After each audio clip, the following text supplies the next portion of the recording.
Watching the coffee as we brew says one thing, but what about after the pour? How much information does that really tell? So there's two main parts I look at when I'm brewing the coffees.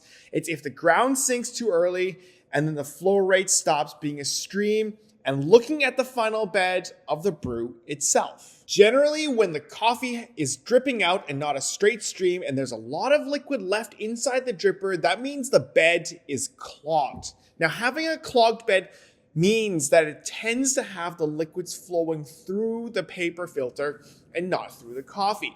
Now, this is also true whether you're using a conical or a flat bottom. But the difference is with a flat bottom, because the bed depth is more shallow and then there's more waves, if it's clogged, it must be really clogged. And so the water, if it's flowing through, it's going through the sides.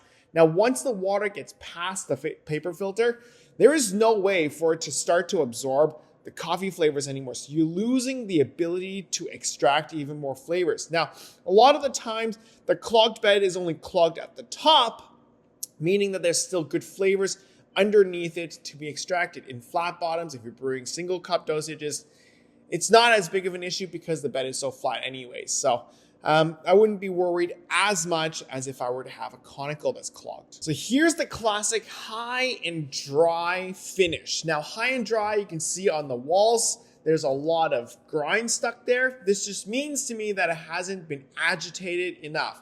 Now, traditionally, when you ask people why they like high and dry walls, this is them telling you that they think that the grinds on the walls will prevent the water from seeping through, just like kind of how I wanted a muddier wall. Now, the problem with this is when I see high and dry walls, I just know that the high and dry is because there's a lot of floating grinds at the top of the water as it is draining, which means we don't have enough agitation to fully extract everything that's floating. So instead, the water is kind of underneath, extracting everything that's underneath, and what's falling down from the top is sticking to the walls. So it's actually the opposite of what they want. What they want is for the grinds to protect the water from channeling, but instead it's actually the grinds going above and then encouraging channeling because there's less beans for it to actually pass through.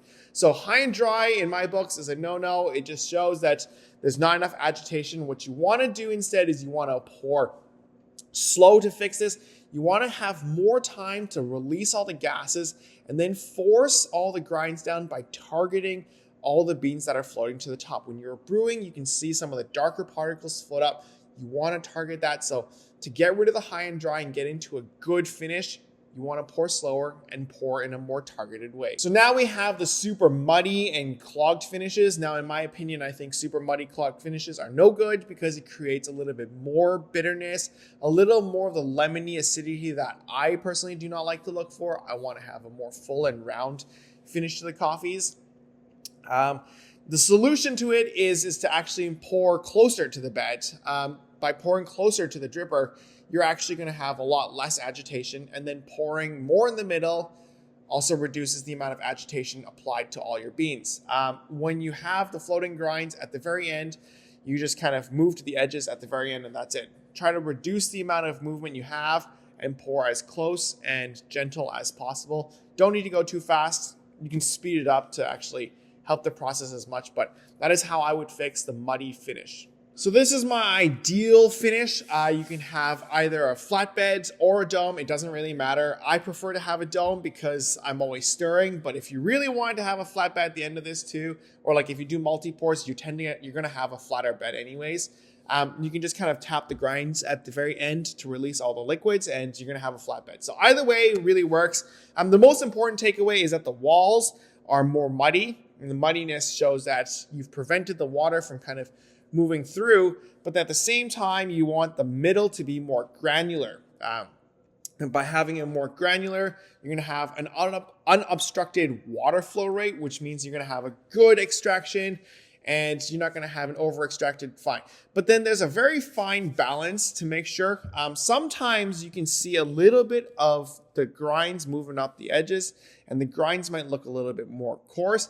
That just means you actually haven't fully extracted all of them yet. You can use a little bit more agitation in your next brew. Now, this is a very, very kind of like experienced understanding. So that's kind of where I would leave it. We'll explain more as we kind of get into the more in-depth versions of this series later on. Now, I hope you guys are enjoying this series. If you guys are liking the information or you guys are learning a lot, make sure to leave a like. That helps me out a lot. And then if you want to learn even more, make sure to subscribe because I'll be pushing out quite a bit more content in the next couple of days. And as always, thank you so much for watching. Catch you guys in the next one. Bye!